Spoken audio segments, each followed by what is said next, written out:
আমি এই সর্বোচ্চ নিরাপত্তার জেলখানা তৈরি করেছি। এই কপ আর এই ক্রিমিনাল যদি এখানে 100 দিন সার্ভাইভ করতে পারে তাহলে আমি ওদেরকে দেবো $5,00,000। কেমন আছো? ভালো, তোমার সাথে দেখা করে ভালো লাগলো। হ্যাঁ আমারও। আমি লেনি। ইয়েন, তোমাদের হ্যান্ডকাপটা খুলে দেবো? তাহলে তো খুব ভালো হয়। এখন থেকে 100 দিনের কাউন্টার শুরু হলো, আর তোমাদের মধ্যে যদি কেউ এখান থেকে বেরিয়ে যাওয়ার সিদ্ধান্ত নাও তাহলে দুজনেই কিচ্ছু পাবে না। তোমরা বাস্তবে কখনো $5,00,000 দেখেছো? জীবনেও না। না মানে জেল থেকে বেরোনোর পরে আমি $5,00,000 পাবো, সেটা কি কাউন্ট হবে? তুমি কত বছর ধরে পুলিশ? 17 বছর ধরে। আর তুমি কত বছর ধরে আসামি? 3 বছর ছিলাম ফেডারেল কারাগারে। ওখানকার সাথে এখানকার বেডের তুলনা কত? এগুলো একটু মোটা আর আমাদের পিলো রয়েছে। আসল জেলে তার মানে পিলো দেওয়া হয় না, না? ওরা পিলো দেয় না। যাই হোক, পিলোর কথা বাদ দিলে এই প্রিজনটা হলো 1:1 রেপ্লিকা, ঠিক যেমনটা আসল প্রিজন হয়। ভাই, প্রিজনের টয়লেট এরকমই হয়। ওয়াও। তোমরা দিনে 3 বার খাবার পাবে, প্রতি রাতে একই সময়ে লাইট অফ হবে, আর একই সময়ে প্রতিদিন ঘুম থেকে উঠতে হবে। Good luck. ওটা একদম প্রিজনের মতো এটা তৈরি করেছে। চেয়ারগুলো বড্ড ঠান্ডা, অদ্ভুত লাগছে। সত্যিই অদ্ভুত লাগছে। প্রতিবারের মতোই প্রচুর ক্যামেরা ওদেরকে মনিটর করে চলেছে। আমরা যা বলছি ওরা সবই শুনছে, তাই আমরা যা বলবো ওরা সেই মতো আমাদের লোক দেখাবে। এখানেই এরা প্রথমবার একে অপরের সাথে কথা বলছে, আর আমরা তখনও জানতাম না যে এই ভিডিও যত এগোবে ইয়েন আর লেনি ততই একে অপরের শত্রু হয়ে উঠবে, এমনকি চুরি করবে। আমি এখন বই স্মাগল করছি। লড়াই হবে। তো আমি যেহেতু ধার্মিক নই, সেটাই তোমার সমস্যা। ও, আমি কিন্তু এটা বলিনি। আমাদের একটা ইএমটি চাই। এমনকি বিশ্বাসঘাতকতা। লিনি, তুমি খুব খারাপ করলে, এটা নিষ্ঠুর। ওরা কি এখানে 100 দিন একসাথে কাটাতে পারবে, নাকি একজনের জন্য অন্যজন সবকিছু হারাবে? আমি শুধু টাকাটা নিয়ে বাড়ি যেতে চাই, তার জন্য যদি আমার কোনো পুলিশকে মেরে ফেলতে হয় তাহলে তাই হোক। আমি নিচের বাংটা নেবো। না না, নিচের বাংটা আমি নেবো। ঠিক আছে কাকু, আসলে প্রিজনে যারা বড় হয় তাদেরকে রেসপেক্ট করা হয়, তারাই প্রথম আচ্ছা। ডিসাইড করে। আচ্ছা, রাতে কেউ নাক ডাকে? হ্যাঁ আমি ডাকি। শুভরাত্রি। আরে ওয়ার্নিংটা কিসের জন্য? ঠিক আছে, ঘুমিয়ে পড়ো। Good night.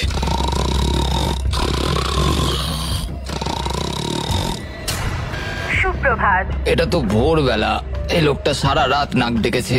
তোমার নাক ডাকার জন্য ঘুমোতে পারিনি। তাই নাকি? হ্যাঁ, আকাশের দিকে দেখে তো মনে হচ্ছে এখন হয়তো সকাল 6টা কি 7টা বাজে। এটা প্রথম রাত ছিল। জিমি, এটা সত্যিই কিন্তু মনে হচ্ছে একটা জেলখানা। আচ্ছা, তোমাকে জিজ্ঞেস করা হয়নি তুমি জেলে কেন গেছিলে? জালিয়াতি আর অর্থ পাচারের জন্য। তো আমি মিথ্যে বলতে শুরু করি, এর থেকে টাকা নিয়ে ওকে দেওয়া শুরু করি এবং সবশেষে সবার টাকা হারিয়ে ফেলি, আর সেটা লুকিয়েও যাই। তো আমার মার্কেটে $5,00,000 ঋণ হয়ে যায়। আর কাকতালীয় ভাবে ওর কাছে এই ভিডিওতে একই পরিমাণ টাকা জেতার সুযোগ রয়েছে। খাবার সময়। এই প্রিজনে আমাদের প্রথম মিল চলে এসেছে। এই খাবারটা কিন্তু প্রিজনের খাবারের থেকে ভালো। যেন মনে হচ্ছে ইয়েন নিজের বাড়িতেই রয়েছে। এখানটা কিন্তু বেশ আরামদায়ক। আর ওদিকে লেনি এই প্রিজনে খাপ খাওয়ানোর চেষ্টা করছে। আমি সারা জীবন মানুষকে জেলে বন্দি করে রেখেছি, আর আজকে আমি নিজেই। খুব অদ্ভুত লাগছে। আমি কখন ঘুমোচ্ছি, কখন উঠছি, কখন খাচ্ছি, কোনো কিছুই বুঝতে পারছি না। এইখানে এইভাবে থাকাটা আমার জন্য খুবই কঠিন। সুপ্রভাত। ইয়েন আর লেনির সম্পর্ক অতটাও ভালোভাবে শুরু হলো না। আমার মনে হচ্ছে আমাকে মেঝেতে শুতে হবে ওর নাক ডাকার জন্য। বড্ড বিরক্তিকর। আমি আবার বেডটাকে এখানে সেট করলাম, আশা করছি ওর নাক ডাকার শব্দ থেকে একটু রেহাই পাবো। ওদের দুজনের সম্পর্ক ভালো করতে আর ইয়েনের ঘুমের অভাব মেটাতে ওরা দুজনে একঘেয়েমি কাটানোর উপায় বার করলো। ওরা দুজনে বাস্কেটবল হুপ বানালো ওদের বিছানা দিয়ে, এটা কিন্তু দারুণ একটা আইডিয়া। আর সেটাকে পুল আপ বার হিসেবেও ব্যবহার করলো। ফার্স্ট প্রিজনে আমি মোটেও অ্যাথলেটিক ছিলাম না, কিন্তু সেকেন্ড প্রিজনে আমি এটা হয়ে দেখাবো। খুব ভালো। বোঝা যাচ্ছিল ওদের কিছু ওয়ার্কআউট ইকুইপমেন্টের প্রয়োজন। আমি এই জেলখানাকে একটা জিমে পরিণত করতে চাই। তাই প্রতিবারের মতো 10ম দিনে আমি ওদের জন্য একটা অফার নিয়ে এলাম, যাতে ওদের সাহায্য হয়। Officer best reporting. Officer best ডিউটিতে রিপোর্ট করলো। দেখা যাক আমাদের বন্ধুরা কি করছে। কেমন আছো তোমরা? ওয়ার্ডেন জিমি, আমি দেখতে পাচ্ছি তোমরা বিছানা ভেঙেছো। আসলে ও রাতে প্রচন্ড নাক ডাকে। নাক ডাকে? তুমি কি নাক ডাকো? হ্যাঁ হতে পারে, কিন্তু আমি বিশ্বাস করি না। তোমাদের কি মনে হয় 10ম দিনের অফারটা কি? পার্সোনাল শেফ, একটা একটা বই। লাইব্রেরি। একদমই নয়, এগুলোর মধ্যে কোনোটাই নয়। উফ। আমার সাথে চলে এসো। এই লকডাউনটা হলো অনেকগুলো রেস্ট্রিক্টেড এরিয়ার মধ্যে একটা, যেগুলো আমি এই গোটা ভিডিও জুড়ে দেখাবো। গার্ড, দরজাটা খুলে দাও। প্রিজন ইয়ার্ড খোলা হলো। হ্যাঁ, এইদিকে। প্রিজন ইয়ার্ডে তোমাদের স্বাগত। আগামী 90 দিন এখানে ফিট থাকার জন্য তোমরা প্রয়োজনীয় সবকিছুই পাবে। আরে এটা তো দারুণ। দিনে 1 ঘন্টা করে তোমরা পেয়ে যাচ্ছ। ইউজ করার সুযোগ একটা পুল আপ বার, একটা বাস্কেটবল কোর্ট, আর এই সবকিছু। এটা পেয়ে গেলে তো সময় খুবই তাড়াতাড়ি কেটে যাবে। ওহ, এই সূর্যের আলোয় বেরিয়ে বেশ ভালো তোমরা লাগছে। কি আমার অফারটা শোনার জন্য তৈরি? হ্যাঁ তৈরি। ঠিক আছে, ভেতরে এসো। ইন্টারোগেশন রুম আনলক করো। Area unlock. ঠিক আছে, ভেতরে এসো। এখানে বসে পড়ো। ঠিক আছে। এখন তোমরা দুজনে দুটো আলাদা ঘরে রয়েছো, একে অপরের সাথে কোনো কমিউনিকেশন ছাড়াই। আর আমার 10ম দিনের অফারটা হলো, যদি তোমরা এই প্রিজন ইয়ারটা ব্যবহার করতে চাও তাহলে তোমাদের প্রাইস পুল থেকে $50,000 দিয়ে দিতে হবে। তোমরা দুজনেই রাজি থাকলে এটা তোমাদের হয়ে যাবে, কিন্তু একটা টুইস্ট রয়েছে। যদি তোমাদের মধ্যে একজন রাজি থাকে আর একজন না থাকে, তাহলে তাও তোমাদের $50,000 দিতে হবে। আর সেখানে একজনই এই গোটা ভিডিও জুড়ে প্রিজন ইয়ার্ড ব্যবহার করার সুযোগ পাবে। আমি এটা একদমই আশা করিনি। তোমরা 10 দিনে এই প্রিজনে একে অপরকে জানার সুযোগ পেয়েছো, কিন্তু তোমরা কি প্রেডিক্ট করতে পারবে অন্যজন কি বেছে নেবে? ও মাই গড। এটা কঠিন সিদ্ধান্ত, কারণ আগামী 90 দিনের জন্য গুরুত্বপূর্ণ। আমি কি করব কিছুই বুঝতে পারছি না। তোমায় একটা সিদ্ধান্ত নিতেই হবে। না হলে আগামী 90 দিন তোমার কিন্তু টিকে থাকা মুশকিল হবে। আমার কাঁদতে ইচ্ছা করছে। ঠিক আছে, তোমরা দুজনেই সিদ্ধান্ত নিয়ে নিয়েছো। এরা দুজনেই জানে না একে অপরে কি সিদ্ধান্ত নিয়েছে। তুমি বলো আগে। আমি হ্যাঁ বলেছি। তুমি কি সিদ্ধান্ত নিয়েছো আমি একটু বলিনি? আমিও হ্যাঁ বলেছি। আমি জানতাম এটাই হবে। টাকার ব্যাপারে আমি সিদ্ধান্তটা একটু বদলে নিয়েছি। আমি এখানে যতটা সম্ভব আরামদায়কভাবে থাকার জন্য টাকা খরচ করতে রাজি আছি। এমন কোনো সুযোগ যেটা আমাদের পরিস্থিতিকে বদলে দিতে পারে সেটা আমাদের হাতছাড়া করা একদম উচিত নয়, কারণ শেষ পর্যন্ত টিকে থাকার জন্য এটা খুব প্রয়োজন। এখানে আমাদের অনেকটা সময়ও কেটে যাবে। সুপ্রভাত। সুপ্রভাত। এটা দেখে অবাক লাগছিল যে প্রিজন ইয়ার্ডের একটা ঘন্টা ওদের এখানে 100 দিন কাটানোর সাহস জোগাচ্ছিল। ওয়াও, আমরা স্বাধীন। এটা 50,000 দেওয়াই যায়। 50,000 এটা ঠিকই আছে। পরের কিছুদিন ওরা এখানকার সমস্ত সুযোগ সুবিধা খুব ভালোভাবে উপভোগ করলো। আমি যখন এখান থেকে বেরোবো তখন আমি অনেকটা ফিট হয়ে যাব। এখনো অব্দি মনে হচ্ছিল এই প্রিজন ইয়ার্ড ওদেরকে একে অপরকে সহ্য করার সুযোগ করে দিয়েছে, কিন্তু এই চ্যালেঞ্জের কিছু বিষয় ছিল যা ওরা ভালোভাবে সামলাতে পারলো না। কারণ আমি এই সেটটা তৈরি করেছি ঠিক একটা রিয়েল প্রিজনের মতো, আর আমরা সবাই জানি প্রিজনের খাবার অতটাও ভালো হয় না। এটা ওয়ার্ডেন জিমির দেওয়া মিট লোফ। এটা একটা ফ্রোজেন বার্গার, সেটাকে ডিফ্রস্ট করে ওপরে একটু গ্রেভি দিয়ে দিয়েছে। এই খাবারটা একেবারেই জঘন্য। আমি ভাবতেই পারছি না যাদেরকে আমি অ্যারেস্ট করি তারা এটা খায়। আমি জানি না যে এটা আমি কতদিন খেতে পারবো। আমার সবচেয়ে বড় শত্রুকেও আমি এরকম খাবার খাওয়াতে চাইবো না। আর সেই জন্য 20তম দিনে আমি ওদের জন্য একটা দারুণ অফার নিয়ে এলাম। তোমরা কি তৈরি 20তম দিনের অফারের জন্য? হ্যাঁ হ্যাঁ, তৈরি। তোমাদের মধ্যে একজনকে দুজনের জন্যই একটা সিদ্ধান্ত নিতে হবে। তোমাদের মধ্যে কে তাহলে সেই সিদ্ধান্ত নেবে যা দুজনকেই মানতে হবে? ঠিক আছে, তুমি সিদ্ধান্ত নাও। ওকে। ও তাই নাকি? তুমি ওকে বিশ্বাস করো? হ্যাঁ অবশ্যই। হ্যাঁ, আমরা এখন ঠিক ভালো আছে, বন্ধু। অনেকটা সময় কাটিয়ে ঠিক আছে, চলো তাহলে কিচেন খোলা হলো। ভেতরে এসো। Wow, এখানে একটা কিচেনও আছে। এই কিচেনে রান্নার জন্য সমস্ত সরঞ্জাম রয়েছে, যা দিয়ে তোমরা আগামী দিনগুলোতে এই প্রিজনে সুস্বাদু রান্না করতে পারবে। হয় তোমরা এখনকার কম পছন্দের খাবারকেই বেছে নাও, অথবা এই কিচেনকে বেছে নাও আর ইচ্ছে মতো যা খুশি খাও ব্রেকফাস্টে, লাঞ্চে, ডিনারে, আর সেটাও প্রত্যেকটা দিন। কিন্তু এর বদলে তোমাদের প্রিজন ইয়ার্ডটা ছাড়তে হবে। কি বললে? তুমি কি জানো অফারটা কি? প্রিজন ইয়ার্ডের বদলে কিচেন অফার করেছে। আমি ব্যক্তিগতভাবে খাবারটাই পছন্দ করব। আমি রান্না করতে ভালোবাসি, আমরা অনেক কিছু বানাতে পারি। এখানে মাংসও আছে। মাংস আছে কিনা? এই দেখো, এখানে রয়েছে বিফ প্যাটিস, হট ডগস, তুমি যা চাইবে প্রায় সবই। ওকে, ঠিক আছে। কিন্তু দাঁড়াও, একটা জিনিস, তোমার একার দিকটা ভাবলে হবে না, তোমার পার্টনারের দিকটাও ভাবতে হবে। সত্যি বলতে আমি বুঝতে পারছি না আমি এখন কি করব। ঠিক আছে, আমি তোমাকে 1 মিনিট সময় দিলাম। ইয়েন, আমি তোমার রুমমেটকে একটা চয়েস দিয়েছি। তোমরা এই প্রিজন ইয়ার্ডের বদলে একটা সব সরঞ্জাম সমেত কিচেন পাবে। আমি জানিও কি বেঁচেছে, ওই ইয়ারটাই চুজ করেছে।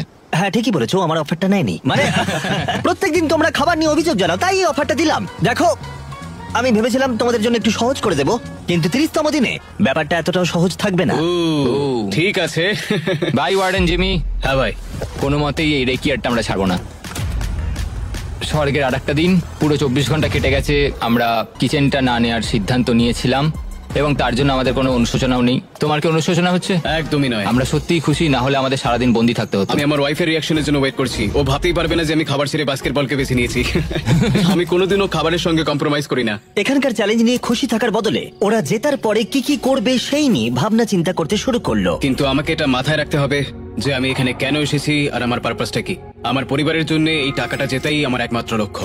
আমি আমার স্ত্রী আর সন্তানদের নিয়ে ভালোভাবে জীবন কাটাতে চাই, তাই আমাকে এটা জিততেই হবে, কারণ সবাই আমার উপরে নির্ভর করে রয়েছে। তুমি খুব ভাগ্যবান যে তোমার একটা বউ আর বাচ্চা আছে। হ্যাঁ, আমি আমার পরিবারকে ছাড়া 1 বছর রয়েছি। তার মানে? আমি আমার বাবাকে বছরে 1বার বা 2বার দেখতে পাই। কি বলছো? কিন্তু আমার মা আর ভাইকে 1 বছর হয়ে গেল দেখিনি। সত্যি? হ্যাঁ, আর কি বলি। যেহেতু ইয়ার্ডের সময়সীমা সীমাবদ্ধ, কখন বেরোতে পারবো? তাই পরের চ্যালেঞ্জের আগে ওরা এখানে ক্রিয়েটিভ সময় কাটানোর উপায় বার করলো। এটা একটা কেচাপ ডজ বল। চলে যাও এখান থেকে। আমাদের একটা ইএমটি চাই, আমাকে সাহায্য করুন অফিসার। আমি কি বাঁচবো? আমার নিঃশ্বাস বন্ধ হয়ে যাচ্ছে। আমাদের বন্দিরা এই প্রিজনের মধ্যে 30টা দিন কাটিয়ে ফেললো। দেখা যাক ওরা কি করছে। কি খবর? হেই ওয়ার্ডেন জিমি, তোমরা 1 মাস কাটিয়ে ফেললে, কেমন লাগছে? ভালোই লাগছে। তোমরা এবার ভেতরে চলে এসো। এই প্রিজনে নতুন একটা এরিয়া আমরা আনলক করতে চলেছি, আর সেটা এক্ষুনি। লাইব্রেরি আনলক করো। তুমি মজা করছো? লাইব্রেরি আনলক হলো। ও, কি বলছো কি? হ্যাঁ সত্যি, এখানে প্রচুর বই রয়েছে। এখানে ম্যাগাজিন আরে রয়েছে। আরে একটু দাঁড়াও, একটা টুইস্ট আছে। এই লাইব্রেরির অ্যাক্সেস 100% ফ্রি, কিন্তু এই অ্যাক্সেস একজনই পাবে। উফ, পরের 70 দিনের জন্য তুমি মজা করছো তোমাদের মধ্যে এবার। একজন ভেতরে গিয়ে পড়াশোনা করতে পারবে, কিন্তু অন্যজন পারবে না। ও প্রত্যেকদিন 1 ঘন্টা করে? আর বইও বাইরে আনা যাবে না? না, বাইরে আনা যাবে না, ওটা একেবারে নিষিদ্ধ। আচ্ছা, কি কেমন ধরনের বই আছে এসো ভিতরে? এসে দেখে যাও, এখানে প্রচুর বই রয়েছে। এখানে বাইবেলও রয়েছে। এই দেখো, এই বইটাই আমাকে টিকে থাকতে সাহায্য করবে। আমার এইটারই দরকার ছিল। এই কম্পিউটারটা এখানে কিসের জন্য? তুমি ওটা রেখে দাও। ও। ও বই চুরি করবার চেষ্টা করছে। এটাতে টেট্রিস আর মাইন্ড সুইপার খেলা যাবে। এখানে আরো কিছু বই রয়েছে। ও ভাই, এটা কঠিন হবে। আমার কিচ্ছু বলার নেই। এবার তোমরা বাইরে এসো, আমি তোমাদের কয়েক ঘন্টা সময় দিচ্ছি একে অপরের সাথে কথা বলার জন্য। ভেবে ডিসিশন নিও। আমি এটা খুশি নই একদম। তোমরা কি বই পড়তে এতটাই ভালোবাসো? কখনো জেলে থেকেছো? না, কখনোই না। আমরা এখানে মরে যাচ্ছি। ঠিক আছে, 2 ঘন্টা পরে এসে তোমাদের সিদ্ধান্ত জানবো। মিস্টার বিস্টের প্রিজনের মধ্যে কোনো একজনকে সাফার করতেই হয়। যাই হোক, আমাদের প্রতিবারের মতনই নিজেদের মধ্যে কথা বলে এটার সিদ্ধান্ত নিতে হবে। আমি চাই না এতে কোনো ঝামেলা হোক। আমি যাবার পরে ইয়েন আর লেনি একে অপরকে এড়িয়ে যাচ্ছিল। কি করব এখন? আমার এই অফারটা ওদের কাছে যন্ত্রণাদায়ক ছিল। আমার চোখের সামনে লাইব্রেরি। আমার ওখানে কোনো বই চাই না, শুধুমাত্র একটাই বই চাই। আমাদের একটা সিদ্ধান্তে তো আসতেই হবে। আমরা চুপচাপ বসে থাকতে পারি না। এই লাইব্রেরিটার মাধ্যমে জিমি বিবাদ তৈরি করার চেষ্টা করছে। তোমার মাথায় কি চলছে? তুমি তো এখানে দার্শনিক। দেখো, এটা আমাদের নেওয়া ছাড়া তো আর কোনো উপায় নেই। হ্যাঁ, এটা নিতেই হবে। এটা আমরা ফ্রিতে পাচ্ছি, কিন্তু প্রশ্ন হলো এটা কে নেবে? দাঁড়াও, আমি আগে একটা বাস্কেট করে নিই। দেখো, আমরা এত দূর যা ডিসিশন নিয়েছি তার সবকিছুতেই আমি খুশি। আর আমি এবারে তোমাকে সিদ্ধান্ত নেবার সুযোগ দিচ্ছি, কারণ আগেরবার তুমি আমাকে সুযোগ দিয়েছিলে। ও সরি। কি করব বুঝে উঠতে পারছি না। লাইব্রেরির সিদ্ধান্তটা লেনি ইয়ানের উপরে চাপিয়ে তো দিল, কিন্তু লেনি একটা বিষয় চিন্তা করা থামাতে পারছিল না। আমি শুধু আমার বাইবেলটা চাই। আচ্ছা, তুমি আমাকে সত্যি করে বলো যে তুমি ওই লাইব্রেরিটা ঠিক কেন নিতে চাও? আসলে 100 দিন থাকার জন্য আমার যেটা দরকার আমি সেই মতোই বলেছি। তাহলে তুমি এখানে 100 দিন থাকবে আর আমি থাকবো না। তুমি লাইব্রেরিটা তো চাইছো কেন? একমাত্র বাইবেল আমাকে বাকি 70 দিন এখানে টিকিয়ে রাখতে পারবে, সেই জন্য আমার লাইব্রেরি চাই। তো যেহেতু আমি ধার্মিক নই, সেটাই কি সমস্যার? ও না, এটা আমি একদমই বলিনি। আমার মনে হচ্ছে তুমি বিনা কারণেই এবার আমার ওপর চোটপাট শুরু করে দিয়েছো। তাহলে কাউকেই বই নিতে হবে না? তুমি যদি তাই চাও তাহলে তাই হোক, ঠিক আছে। হ্যাঁ, তাই হোক, কিন্তু পরে এটা নিয়ে তোমায় আফসোস করতে হতে পারে। সত্যি কথা বলতে পুরো ব্যাপারটা এবার হাস্যকর হয়ে উঠছে। দেখো, এবার তুমি কি করবে পুরোটাই তোমার বিষয়। আমার মনে হয় আমাদের ওয়ার্ডেনের সাহায্যের প্রয়োজন। মনে হচ্ছিল ওরা দুজন কিছুতেই একমত হতে পারছিল না, কিন্তু এদিকে সময়ও শেষ হয়ে এলো। ঠিক আছে, তোমাদের সিদ্ধান্ত এবার জানাতে হবে। তাহলে তুমি নাকি তুমি আগামী 70 দিন প্রতিদিন 1 ঘন্টা করে লাইব্রেরি ব্যবহার করার সুযোগ পাবে। জিমি, সত্যি কথা বলতে মনে হচ্ছে আমি লাইব্রেরির এন্ট্রি পাবো। তুমি এতে রাজি? হ্যাঁ। তুমি ওকে সুযোগ দিচ্ছ? আমার তো চিন্তা হচ্ছিল। এই সিদ্ধান্ত নিতে আমাদের কষ্ট হয়েছে খুবই। তুমি ওকে কেন এটা দিলে? যখন ইয়ার্ড নেওয়ার বিষয় ছিল আমি হ্যাঁ বলেছি। তখন ও কোনো দ্বিধাবোধ করেনি $25,000 জন্য। ও আমার কথায় হ্যাঁ বলেছিল, আর সেটা আমার খুব ভালো লেগেছিল, তাই এই লাইব্রেরিটা ও ডিজার্ভ করে। তুমি তো ও লাকি। খুব ভালো মানুষ, খুব ভালো একটা পুলিশ। আমি একটা পুলিশের কাছ থেকে এরম আশা করিনি। আমি ভুলছিলাম। এটা বলার প্রয়োজন ছিল না, ও তোমাকে এইমাত্র লাইব্রেরি দিল। Library unlock. এটা ছিল নতুন লাইব্রেরিতে ইয়ানের প্রথম দিন, আর তার সাথে সাথে এখানেও ও ভাবতে শুরু করলো লেনি যাতে হাল না ছেড়ে দেয়। লেনির এটাকেই দরকার। আমি জানি লেনির কাছে বাইবেল কতটা ইম্পর্টেন্ট, তো আমি এখান থেকে কোডসগুলো লিখে নিচ্ছি যেটা আমি ওর সাথে শেয়ার করব। অনেক অনেক ধন্যবাদ, আমি তোমার মাধ্যমে বাঁচবো। ঠিক আছে, আমি তোমাকে বাঁচিয়ে রাখবো। সত্যিই আমাকে বলতে হবে যে ও একজন খুব ভালো পার্টনার। কিন্তু পরের দিন সকালের মধ্যেই ইয়েন ওর সীমা লঙ্ঘন করতে শুরু করলো। একটু হাতের কাজ করা যাক, এটাকে কোথাও একটা লাগাতে হবে। ওরা বলেছে আমরা বই বাইরে নিয়ে যেতে পারবো না, কিন্তু পাতা তো নিয়ে যেতেই পারি। বাহ, এটা বেশ ভালো। আর পরের কিছুদিন ইয়েন শুধু একাই মজা করলো না, আমরা এখানে আর্ট ওয়ার্ক করছি। আর তাই প্রিজন চেঞ্জ হতে শুরু করলো। জায়গাটা এবার একটু ভালো লাগছে। যদিও ক্যামেরা সবসময় ওদের উপর লক্ষ্য রাখছিল, তবুও ইয়েনের অপরাধী মন অবশেষে উঁকি দিল। এটা হতে পারে না যে ও একটা বাইবেল পড়তে পারবে না, কোনো বই পড়তে পারবে না, কোনো কিছুই করতে পারবে না, অথচ আমি সবকিছু উপভোগ করে যাব। এটা অসাধারণ, এটা আমার খুব প্রয়োজন ছিল। ও বই বাইরে নিয়ে এসে ভাবছিল ধরা পড়বে না। তুমি খুব ভালো কাজ করেছো। আমার নতুন নাম স্মাগলার ভিক, একজন স্মাগলিং কনভিক্ট।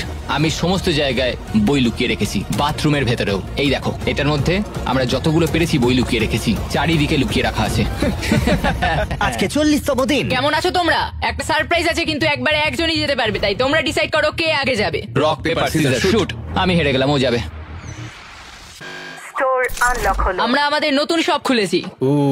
তুমি এর মধ্যে থেকে কি নিতে চাও? আমরা বন্দীদের সমস্ত কথাই ভালো করে শুনেছি, আর এই স্টোরে ওদের সমস্ত প্রয়োজনীয় জিনিস রেখে দিয়েছি। আর একটা মিস্ট্রি বক্সও রাখা হয়েছে যার মধ্যে যা খুশি থাকতে পারে, আর একটা হ্যান্ডবলও রাখা রয়েছে যার বাইরে দাম $1, কিন্তু এই প্রিজনে এখানে প্রত্যেকটা জিনিসেরই একই দাম, 10,000। হ্যান্ডবলের দাম $10,000? কিন্তু অবশ্যই ওরা যা নেবে সেই টাকাটা ওদের প্রাইজ মানি থেকে বাদ যাবে। আমি ভেবে নিয়েছি আমি কি নেবো। কি? আমি নেব হচ্ছে মিস্ট্রি বক্স, $10,000, আমাদের দোকানে আবার এসো। আর যখন লেনি শুধুমাত্র মিস্ট্রি বক্স নিয়ে খুশি ছিল, তখন ইয়েনের অপরাধী মন আবার জেগে উঠলো। ও ওয়াও, এগুলো তো দারুণ। আমি যদি বেশি খরচ করে ফেলি লেনি রাগ করবে। আমার এখন একটু নার্ভাস লাগছে। এটা আমি 100% নিতে চলেছি, কারণ এটা আমার চাই। আমি জানি না যে ও ঠিক কি নেবে এখন। আমি কিচ্ছু বুঝতে পারছি না যে ও এখন কি করছে। 10,000 এটা খুব ভালো প্যাকেজ। বেশি কিছু কিনো না ভাই। আমার ওই মেলাটোনিনের ক্লিপারটাও চাই। আমরা এগুলো নিয়ে অনেকটাই মজা করবো ভাই। কত খরচা করলে তুমি? 30,000, কিন্তু আমাদের কাছে ফেস্টিভ্যালস আছে। আর সত্যি কথা বলতে আমি এখন খুব খুশি। আমাদের কাছে ক্লিপার্স আছে, আমাদের কাছে স্লিপ মাস্ক আছে। আরে আমাদের এগুলো খুব একটা দরকার পড়তো না, আমরা এগুলো ছাড়াও থাকতে পারবো। শোনো, আমি অনেক টাকা খরচ করার জন্য জেলে গেছিলাম, তো আমি নিজেকে আটকাতে পারিনি। আমি সব জায়গায় ডলারের সাইন দেখতে তুমি পেয়েছিলাম। দেখবে না মিস্ট্রি বক্সে কি আছে? 20,000। দেখো, এ টাকা বাড়াচ্ছে। যাই হোক, এবার আমার একটুখানি ভালো লাগছে। এখন আমাদের এখানে সময় কাটানোর জন্য অনেক কিছু রয়েছে। আর যেহেতু এখন বন্দীদের কাছে ওদের পছন্দের জিনিস রয়েছে, তাই ওদের সময় কাটানো আরেকটু সহজ হলো। ওরা $10,000 রঙিন পেন্সিল দিয়ে আঁকা শুরু করলো। এগুলো আমার এই প্রিজনের আঁকা প্রথম ছবি। আর এই যে ফেস্টিভ্যালস পৃথিবীর সেরা চকলেট, খুব এক্সাইটেড এটার জন্য। আরে সত্যি, এটা তো দারুণ খেতে। আমি এর প্রেমে পড়ে গেছি। তোমরা সবাই জানো ফেস্টিভ্যালস হলো পৃথিবীর সেরা সুস্বাদু চকলেট। আর এখন আমরা লঞ্চ করেছি আমাদের brand new creamy hazelnut cup. সাধারণত কাপের ভেতরে পিনাট বাটার থাকে, যেমন আমাদের ফেস্টিভ্যাল পিনাট বাটার কাপ, কিন্তু আমি একটু আলাদা করার কথা ভাবছিলাম, তাই আমি কাপের ভেতরে ক্রিমি হ্যাজেলনাট চকলেট দিলাম। আর এটা দুর্দান্ত। আর আমরা এটা লঞ্চ করেছি, আর পুরো পৃথিবী থেকে রিভিউ আসছে। এই রিটেলার্সদের কাছে পাওয়া যাচ্ছে, এখনই ট্রাই করো। তারপরে ওরা পেপারে এরোপ্লেন বানাতে শুরু করলো $10,000 পেপার দিয়ে। এই ছেলেটা পুরো পাগল হয়ে গেছে। আবার সব একঘেয়ে হয়ে যাচ্ছে। আচ্ছা, তুমি কি জানো তোমার একটা রোগ আছে? আর লেনি ইয়ানকে তার জীবনের সবথেকে দামি হেয়ার কাট করালো। এবার গার্ডরা আমাকে দেখে সত্যিই ভয় পাবে। এবং অবশেষে লেনি ইয়েনের আনা জিনিসগুলোর প্রশংসা করলো। সত্যি ও ঠিকই করেছে।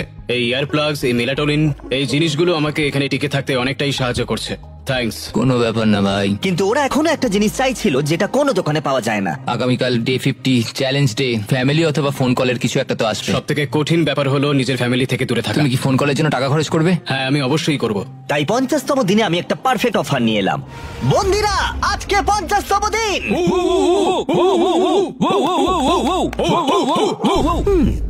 50তম দিনের অফারটা বলার আগে তোমাদের কিছু ক্লিপ আমি দেখাবো। হ্যাঁ, দেখাও। তুমি একদিন তোমার প্যান্টের ভেতরে কিছু বই ঢোকাচ্ছিলে, আর শুধু তাই নয়, তারপরে তুমি কিছু কিছু বই বাইরেও আনতে শুরু করে দিয়েছিলে। আর তারপরে তুমি ক্রমশ বই আরো বেশি করে বাইরে আনতে শুরু করলে। এখানে কাটানো 50টা দিন একটা মাইলস্টোন। তোমাদের ফ্যামিলি বাইরে বসে আছে একটা প্রিজন বাসে, আর এটা উদযাপন করতে আমি তোমাদের ফ্যামিলিকে ভেতরে নিয়ে আসবার কথা ভেবেছিলাম ফ্রিতে। কিন্তু যেহেতু তোমরা রুল ভেঙেছো, তাই তোমাদের মধ্যে যে কোনো একজন ফ্যামিলিকে দেখতে পারবে, দুজনে পারবে না। উফ। আর এটাই কিন্তু গোটা 100 দিনের মধ্যে প্রথমবার এবং শেষবার ফ্যামিলিকে দেখার একমাত্র সুযোগ। ওয়ার্ডেন নোংরা গেম খেলছে। আমি এইটাই অনেকদিন ধরে ভাবছিলাম যে কবে আমি আমার ফ্যামিলিকে দেখতে পাবো। তাহলে কে ফ্যামিলিকে দেখবে? আমি চাই ওর পরিবারের সাথে দেখা করুক। তাই নাকি? অনেক অনেক তোমার ধন্যবাদ। কেমন লাগছে বলো? আমি ওকে যেরকম সম্মান দিয়েছি, ও আমাকে ঠিক তেমনই সম্মান দিচ্ছে। মনে হচ্ছে আমি লাইব্রেরির এন্ট্রি পেতে চলেছি। আর এই সব কিছুর জন্যই ও পানিশমেন্ট পেয়েছে। দেখো, এই লোকটাই নাকি পুলিশে কাজ করে। তোমরা মজা করছো নাকি? এই সব কিছু এক্ষুনি বাজেয়াপ্ত করো। কি করেছো তুমি? ও, আর একটা টুইস্ট আছে। তুমি যতক্ষণ খুশি তোমার ফ্যামিলির সাথে থাকতে পারো, কিন্তু ওরা না যাওয়া পর্যন্ত একে সলিটারিতেই থাকতে হবে। ঠিক আছে। এটা কিন্তু ঠিক নয়। চ্যান্ডলার, ওকে সলিটারিতে নিয়ে যাও। আমি খুশি, কিন্তু সেই সঙ্গে আমি খুব ভয়ও পাচ্ছি। দেখো, তুমি আর বই চুরি করবে? আমি এখনো বই চুরি করবো ওয়ার্ডেন। পুরো ক্রিমিনালের মতো কথা বলছে। দরজা বন্ধ করে দাও। মজা করো। ও ভাই, এটা নিষ্ঠুর। চলে এসো ভেতরে, লেলি তোমাদের দেখতে অপেক্ষা করছে। হাই বাবা। বাবা, লেনি, যাও, ভেতরে যেতে পারো। কেমন আছো? এই দেখো বাবা। ওদের দেখে সত্যিই ভালো লাগছে। খুব মিস করেছি তোমায়। নীলের বদলে কমলা পোশাকে তোমার বাবাকে কেমন দেখতে লাগছে? খুব অদ্ভুত লাগছে। পোশাকে কোনোদিনও দেখিনি। তুমি এদের সঙ্গে যতক্ষণ খুশি সময় কাটাতে পারো। শুধু মনে রেখো, এরা যতক্ষণে যাবে তোমার পার্টনার সলিটারিতে থাকবে। তোমরা মজা করো। ধন্যবাদ। কেমন আছো তুমি?